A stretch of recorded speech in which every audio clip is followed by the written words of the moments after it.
ஒன்னே ஒண்ணு மட்டும் தான் கேக்குறேன். மனசாட்சியை தொட்டு உண்மையை சொல்லுங்க. சரியா உங்க வயசு என்ன?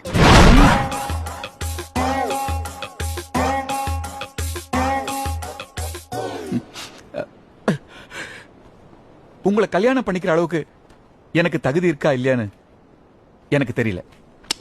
பட் ஒன் திங், என்ன கல்யாணம் பண்ணிட்டா நீங்க சந்தோஷமா இருப்பீங்க. I am sure. அறிவு கெட்ட முண்டம்.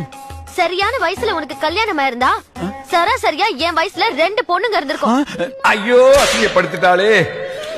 ஐயோ, அவமானப்படுத்திட்டாளே. எத்தனையோ பெண்களை நான் ரிஜெக்ட் பண்ணிருக்கேன்டா. ஆனா முதல்ல சோமியா என்ன வேணான்னு சொல்லிட்டாடா. இவன் ஒருத்தன்டா சிரிப்பு காமிச்சு. மச்சான், என்னால சௌமியா மறக்க முடியலடா. எனக்கு குழந்தை பிறந்தா சௌமியா தான்டா பேர் வைப்பேன். பிறந்தா